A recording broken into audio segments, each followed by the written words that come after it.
And Sarah joins us now from Nairobi, Kenya. I am here in Toronto, Ontario, Sarah, where we are today, well, mourning the departure of Serge Ibaka, but Yeah. we are celebrating the fact that Fred VanVleet has signed a 4-year deal here. So I'm wondering, in terms of all these moving parts, what the last few weeks and months have been like for you leading up to the NBA draft and free agency.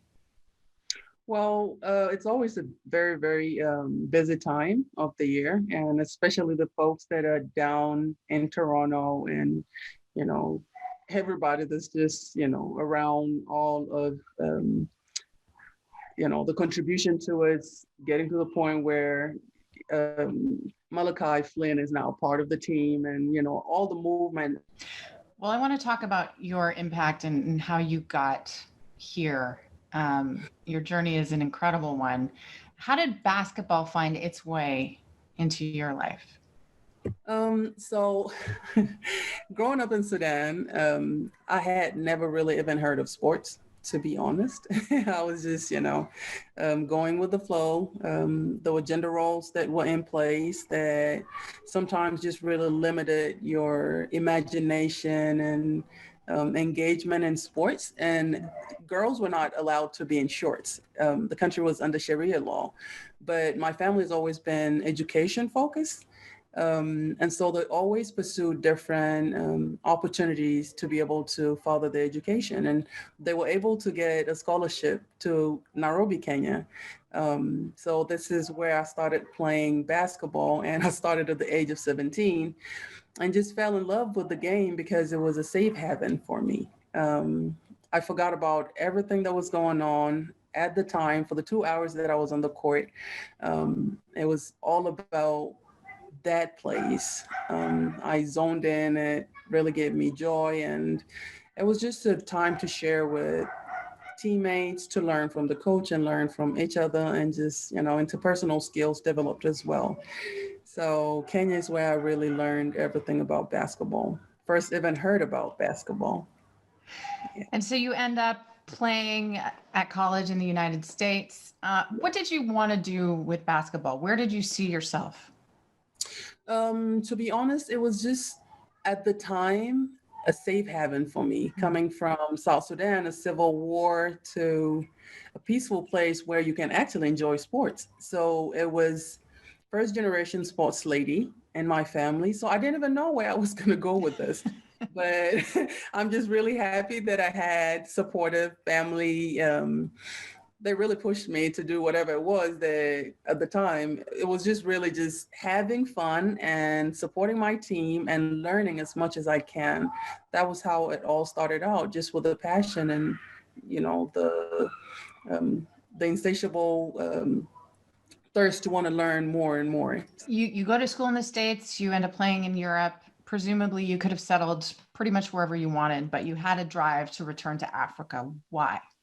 Yes. Well, as a child during the Civil War, I always wondered where the kids that lost their parents went to. And I always had a heart to. So growing up, we grew up in a communal setting. It was about 35 people in our home. A lot of them were kids. Um, Everybody's fleeing from war for safety. And so under that umbrella, I always found myself babysitting. But you would always often hear about different people losing their lives. And I always wondered where those kids were going. And I always just wanted to help in some sort of way, even if I didn't know how to. And so when I got done with my university in the US and came to Europe, as much as I was playing basketball and I was happy, I still felt a void in me. And I still felt a need to be back home and, contributes towards, the bigger picture that we all hope, the change that we want to see in our communities. So it seems to me, whatever your belief system, it's like something happened. This is some sort of divine intervention, worlds collide, whatever it is, when Giants of Africa came into your life and when you came into Giants of Africa, right? So Yeah. what's that story? How did you get involved in the first place? Yeah, so I'm back home and still, in that transitional phase. I am thinking about starting my master's program and all of that stuff, but still, the core of everything has always been my passion for basketball and just being able to contribute with my time, no matter what, to just, leave an imprint. There was a camp that was running in town that was supposed to start on a Monday, and I didn't know what camp it was, who was organizing it. And so I found out and I asked if I could volunteer for the camp. And so I did, and it was such a wonderful atmosphere. And it was something that when I was younger, I wish we had that. I want to play you this clip and get your thoughts. As a young kid growing up in Africa, I dreamt big. Now, as one who helps youth to dream big themselves, we have to do things the right way because we have to be heard in Africa. there's no greater gift than seeing the equality and empowerment of our daughters, our sisters, our colleagues in this place we love so much. I love you girls, and make sure you always dream big, okay? Yeah. Like every continent around the world, women here face barriers we can't even imagine. I'll be honest, I don't like what goes on here with the young girls in this area. We have to figure out a way to move on with the times of life. And so I can help. I can be a voice.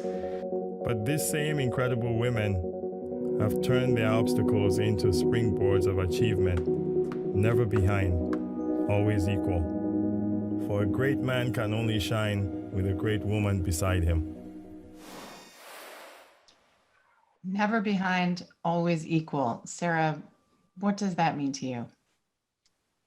Oh man, it's always emotional to watch one of these because you relive it and you remember the kids and what they're going through and just how they overcome. The fact that GOA has always worked towards the empowerment of women and to a more equitable world, watching these kids just always makes me really emotional. It's an incredible movement that I don't have the words to cap it. Mm-hmm. It's an incredible movement. Sarah, for people out there who maybe haven't seen the documentary and don't know that much, can you explain a little bit about where some of these kids are coming from? Because it might be very different than our experience here watching in North America. So we have been to several countries around the continent of Africa. The video that just played, I've seen a few kids from the Samburu Girls Foundation that was founded by Dr. Josephine Kulea. We've worked with some of the girls from Somalia Foundation, the Elman Peace Foundation that is currently under Elwood Elman. And she actually just won the Nobel Peace Prize this year. And her basketball team is founded by her late sister, Almas.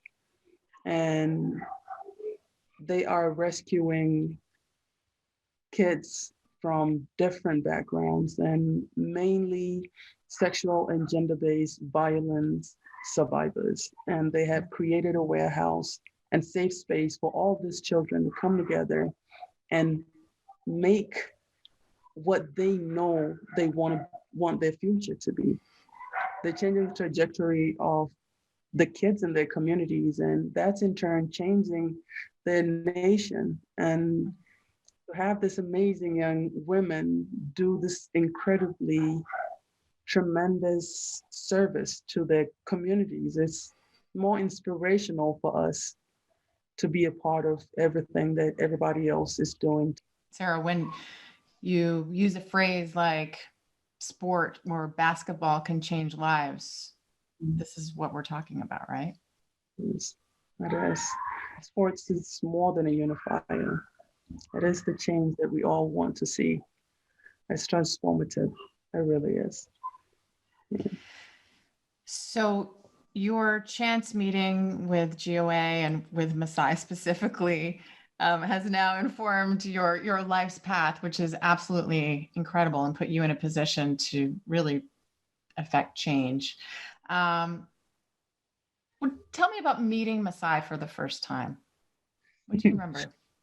That is so funny because I didn't know who he was.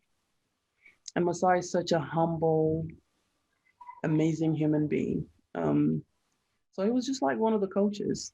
In fact, he was just walking around the camp and you would never even know who that is. Until I was called for a meeting is when I realized who it was. And when I looked everything up, then I was like, oh, wow. Wow, this is amazing. So how did this turn into your job, your unprecedented job? So recruitment within the region, the caliber of the kids that we were bringing to the camps led to where I am. So it started out with recruiting for Giants of Africa and then recruiting for the Raptors and then being able to get to that position. But I'll say it was more fun than work because it was out of a place of passion. And so it's something that you would do without payment. And so I really just enjoyed recruiting and finding talent. And that's how I ended up where I am. It's easy to see what you saw in Masai. We know him really well here in Canada. What do you think Masai saw in you? So according to what I've heard him say in different interviews, from his own words, he said that mainly because I work without wanting recognition and that I really truly work from my heart and that I enjoy working with people. And I truly just do. In terms of female representation, gender representation on the Raptors staff, the Raptors are really leading the way. Before Masai got there, I think there was one woman on staff, and now it's 14 plus, and I'm sure growing.